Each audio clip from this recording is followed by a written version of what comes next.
Hey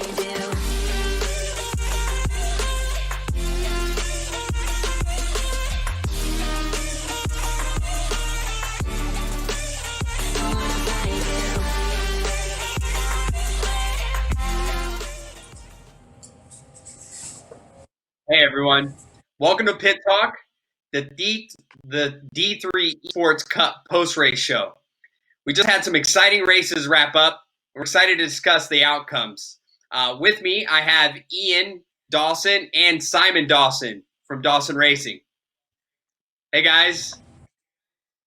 How are we doing, Carlos? So that was an exciting 3 races.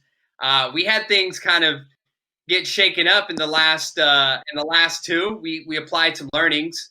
Ian, Simon, give me some thoughts about how those races went.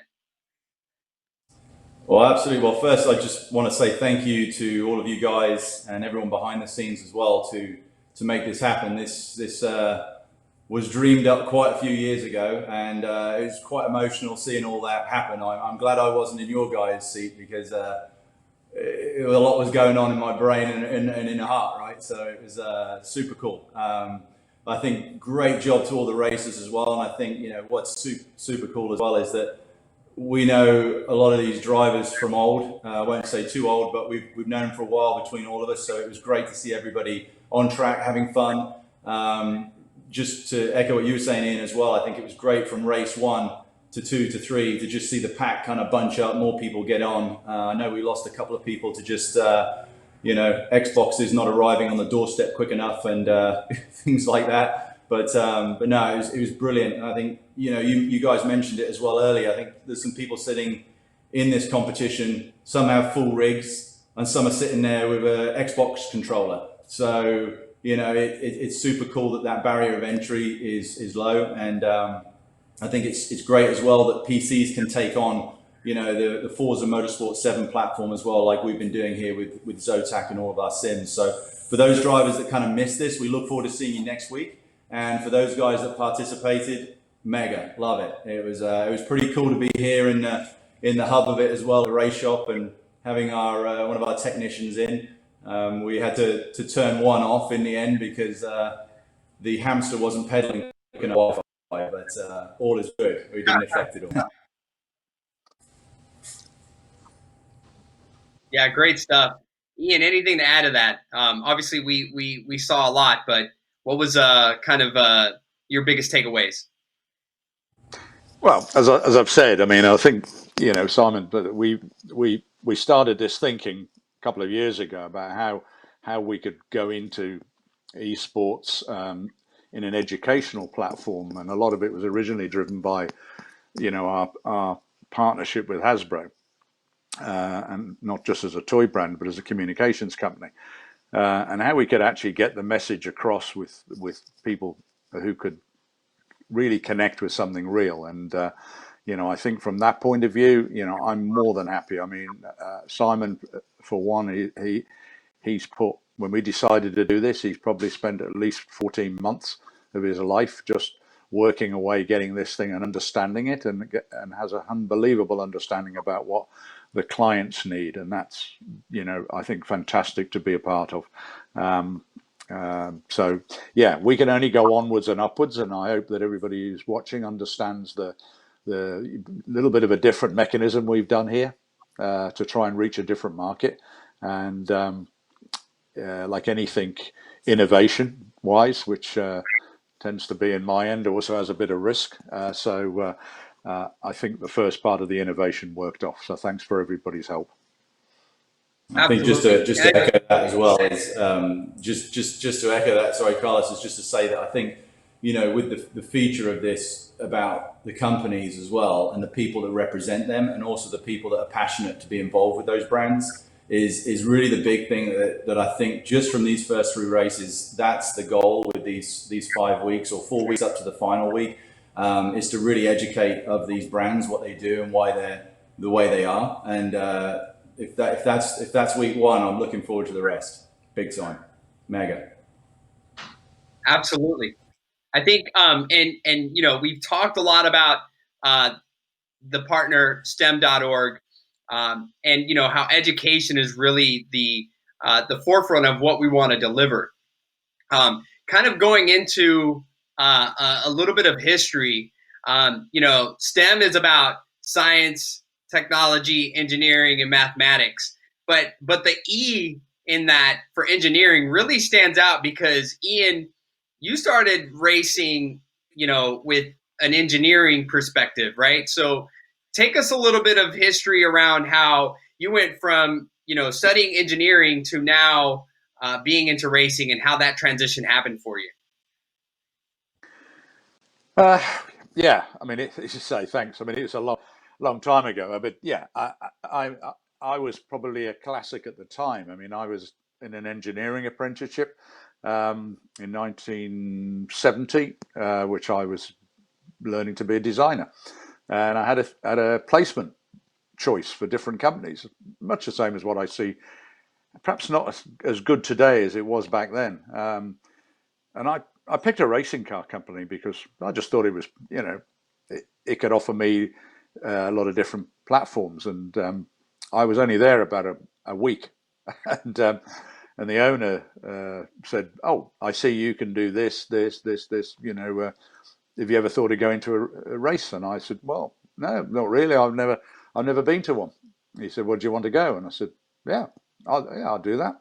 Well, I think nothing changed today. I learned the hard way. I immediately worked, I think, 28 hours straight. Um, Ended up in the north of England in a very cold winter weather, but did everything.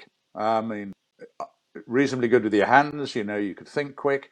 Um, I came back from that 3 days later thinking, I'm going in a drawing office. Of course, then you guys, there were no mobile phones, there were no computers. And I remember thinking, I've got to go in a drawing office on a board on Monday morning. And that led me into making a mental decision. I want to do this as a job. But at the time, I never realized the diversity of the job. And I have to say, the end of the story is I've learned so much in the last 12 months is unbelievable. And I think working with young data engineers who have an incredible visual and understanding of it and putting practical, what I call seat of the pants thinking into it and joining those two mechanisms together is an absolute pleasure. And it's something that Simon and I want to, as a company grow in this modern world. And we've all seen a huge amount of changes in the last few months that I think anybody in the world I've come through where they say real will come back, we won't have as it was. It's new. And this is an adaptation to the new world. So I'm glad we're trying to position ourselves in virtual, real, and innovation technology in the future in that space. I love it. I think the history that you bring to this and how you're looking at the future speaks to what STEM is all about, right? It's about creating what the new, you're hearing everyone talk about the new normal. This is the new normal. Build it, right? And that's what you did. You've impressive history, and I'm just glad to be a part of this with all of you. I think I've been Kind of, fortunate as well that I've been with a lot of very intelligent and good visionary people, and that goes back to what STEM is. It's team building, and that's what we need to work on. absolutely. And so, kind of shifting gears to Simon, you've led the vision here, right? You've since I've known you, you've always talked about the impact and the the power of esports. Tell us a little bit more about, what to expect. What is the vision for D3 esports, and over these next few weeks, what our audience can expect? Yeah, I mean, for me and for us, it's learning. I think we've learned so much again today by just seeing it happen, seeing the interactivity and seeing all the pieces come together. So I'm looking forward to learning more about what direction is right each week, each month, each year. I don't. You can make these plans and stick by them, but if they're not flowing with the river and they're not providing the nutrition that it needs, there's no point, right? So I think to see how these brands come to surface, A lot of them are obviously very, very well recognized brands. Some are very tasty brands. So we look forward to just seeing how they all mosh together. But the big vision here is to keep motorsport pure, to keep sports pure. The reason these cars are so great today is because people, from Ian's era and past and well before that, have risked their lives for us to be able to sit in an air-conditioned environment and enjoy these cars. So I think with all that's coming through this, I think we always have to remember, a lot of hard work gets everybody where they're going. And I think to have this platform built up, yes, it's about finding quick drivers, but it's really about inspiring the future, letting people and brands have a different opportunity and avenue to kind of showcase their brand, their product, their services through a different platform. I mean, we know there's 500 million gamers out there, but how do we communicate with them? And I hope this is another communication tool which starts to bring virtual to real, and that word mixed reality, which we've started sort of coining that phrase a little bit. It'll be really exciting when real gets back going, because I think this will give our fans also an opportunity to really get a taster and start to say, do you know what, I have the opportunity to race for that team, or I have an opportunity to race for that brand because I'm passionate about it. And then, linking back up to that STEM again, I think so many students come through college and university, even from school, they're wondering, what university do I go to? What am I passionate about? What burns me on the inside? What do I want to lose sleep over, right? So I think if we can help them guide what they want to study, where they want to study, and then when they finish with university, is actually give them an opportunity to say, here's an apprenticeship with this university that's been racing in the D3eSports Cup for the last few years. Give them something that their hard work actually gets them somewhere, because I think as well, if we can also utilize those brands to feed those professional athletes, we look at a Nelson, he's got to where he's going because he's had a great support network from his family, from some brands and people close to him that have supported him. It's hard now to see some drivers like that, like Robbie and Theodore and all these drivers and all these athletes in other sports, that it always comes down to money. And I think, there comes that big drop off. So I hope that with this, there's going to be this mechanism where companies can start to mentor athletes, and people at home that are interacting through this platform can watch the best on television or Twitch or whatever channel they want to watch it from. So, I look forward to also seeing how the VIP lounges, virtual lounges pick up. But there's so much there. And now we can get going. It's like getting your driving license. Once you get it, now you learn to drive. So this is really cool. No, I love it. I think, one of the first things when we first met, you shared the vision and how you wanted to democratize racing and lower the barrier of entry. And I think that this is what the start of this is for, right? Is to bring more in and make it inclusive. Just help us understand how, for you, that vision came about, and how you were able to piece it together over the time that it's come together. Yeah, I think I think it's a classic. If you keep your foot down, and you keep stable, it'll always keep on track, right? And I think with this, it was a few of I played tennis professionally, stuff like that. Came through private school, rugby, lots of different sports. Always kept out of motorsport, from my parents. But really, what I learned along that journey is you build up this crazy passion. But along that journey, it was when I started to get, do kinesiology and athletic training and strength conditioning with some of these athletes, and finding the passion that burnt within inside them. But it was at a tournament one time where I was seeing players at these tournaments thinking, well, I have to get so far, otherwise I can't get home. So I thought, this is brilliant. That's passion at its best. So I think along my journey, along my few years of this journey, there's a lot longer to go, hopefully.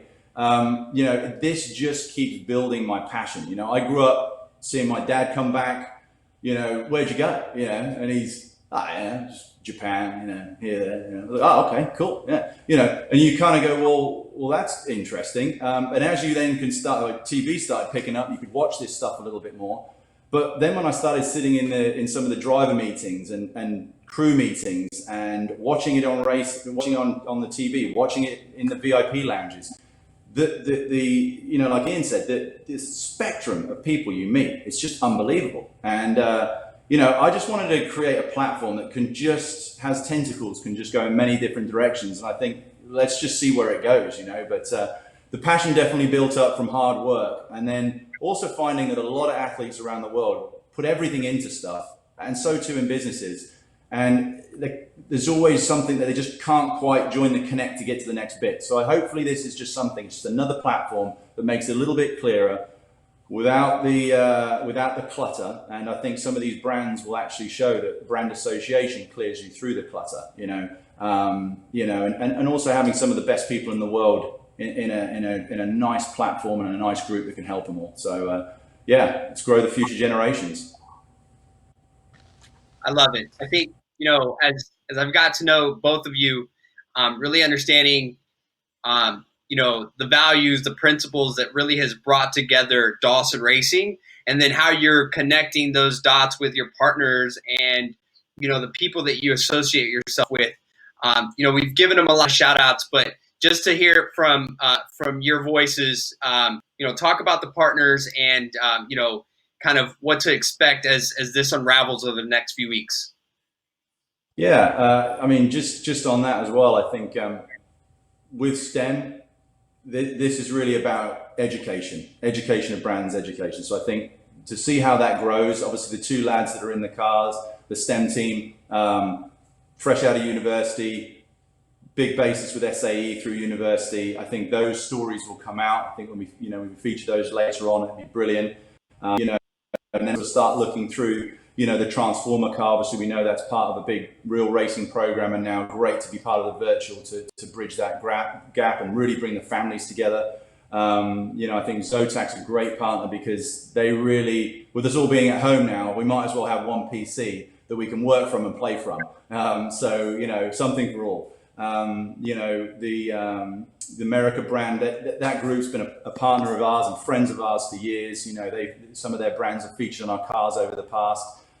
This is a great way to give them some exposure in the virtual world because, responsible drinking and plus they've got, Derek Sisson's the owner of that company. I mean, ex-military man, the veteran community is fantastic. I think there's a lot to be learned with the younger ones from that as well, the disciplines that are involved in that. And then when we go into Viva with Sydney, I mean, I've known him since we were young. It's been a lot of years now. We were on the tour together, played tennis together. So to see him coming through a sport that I just love, right? It's so cool to see him doing that, and I hope we can help his company, and he's helped us with some information. I'd like to sort of see people learn more a little bit about what he does. And then Audrain, I mean, you couldn't have a better group to be an ambassador for the automotive industry. So to have actually Ben and Antonio that work these simulators in the Audrain, automobile museum, they're obviously featuring all their different cars, as Ian said earlier,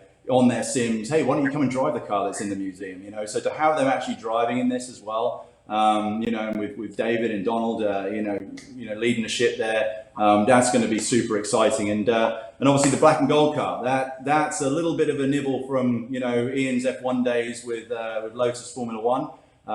The drivers in that car, Caesar obviously worked on that car a few years ago when we were at Circuit of the Americas, and the other gentleman that's in there, John, a very, very good friend of Ian and ours, and everybody sort of knows him pretty well, ex-US ski team, so knows the athlete world very well, knows the business world very well, but big passion for that. So that's a classic sort of mentoring piece right there. So I'm looking forward to seeing that grow, and I'm looking forward to also talking to a lot of the people I've spoken to over the years, which was all chit chat, and hopefully now they can go and see this and go, okay, I got it. Talk to me how we can get involved in this in future weeks. Love it. I think, kind of as we transition into the coming weeks, we have Brand Hatch next week, right? We've got Glen, Sebring, the Michelin Raceway. We've got some exciting racing coming up. Just to tie it all up, Simon, where can fans and people that are watching this find more about D3 eSports? Absolutely. Well, as the drivers have found out, you can go to the D3eSports.mainline.gg, and we'll send that out onto our networks. That's a great place to kind of read about the competition, learn about the rules. Obviously, D3 Esports has a Twitter, has a Facebook, has an Instagram. We've got a YouTube channel as well, which will start to put all the racing that's happened today. You'll start to see that coming next week, so you can kind of get a feel for what's going on there. And then obviously the race team also has their feeds as well, you know, all their social media networks, which is on DawsonRacing.com.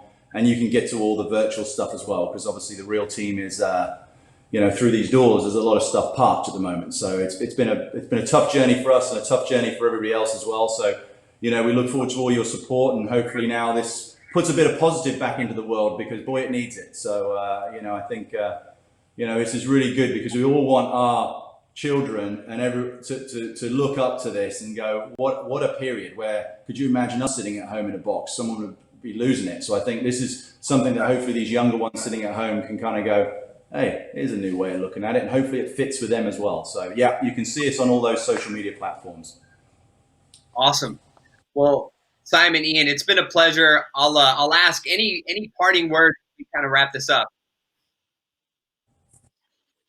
Actually, Ian, I have something for you. I want to bring something up. We've got a photo. Blimey. And for the production team, can you tell us what's going on here? Yeah, please. Well, Simon must have picked this out. So, Is that here in the bell bottom? The young lad in the Kent shirt on the left hand side is me, so I can actually move a bit quicker than you think. So this is 1972 in Paul Ricard in the south of France. This is one of 3 factory Ford Cologne works cars in the 6-hour race in a pit stop. So that was my second position after I went into racing in the first place. And this is a team, we were based out of Holland, so you immediately lived abroad. And it was a great time. I mean, it was team building that set me off on some work with Ford, which over my career I've worked with Ford probably on about 8 different occasions. And, you know, it's still a great brand. And, you know, I think also for me, it brought me into line with first of commercialism, you know, which was a fully sponsored car.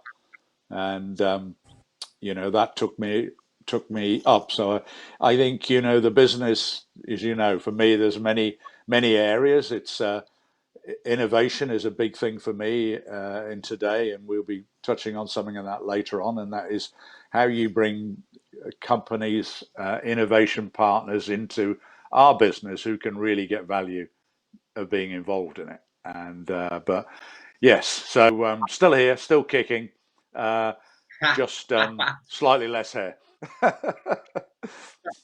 Well, we've got actually one more photo, so we'll have.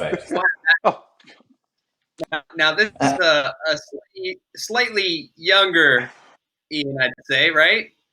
What year is this?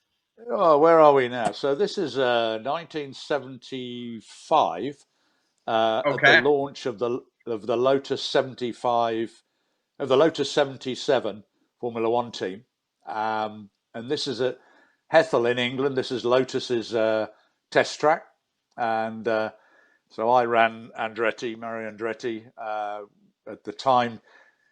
The Formula One team, I think, was 20 people. And when you look at a Formula One team today of 1,000 people, I have to think about where the world's going in the future. But I think we didn't do a bad job back then. But again, aligned with a large commercial sponsorship. So you learn things a lot more about engineering and also about business. The throwbacks we're just putting out here, you know, just bringing them out. I love it. I'll make a good cup of tea as well, actually. And Elephant Tea is a great partner. Yes, very much so. Yeah, no, I think it speaks to the championship pedigree that you guys bring, not only to real racing, but now to the virtual racing. And, you know, I think as this evolves, we'll continue to see how, you know, these great minds just start bringing more competition to the table and making virtual racing, a thing that's here to live on, right? Really, really cool stuff. And thanks for taking us on the throwback journey here and walking us through those photos. Well, we'll get up to you guys as we keep moving. So it'll change, but I think just from everybody's point of view,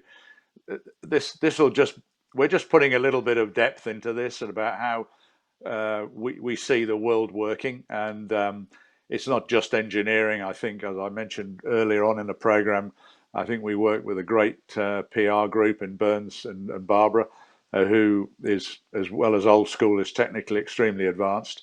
But a lot of racing is everything other than just racing cars. It's a business within a business, and it has great opportunity and great reach for people. So thanks for everybody that's done this, and look forward to seeing you at the next one.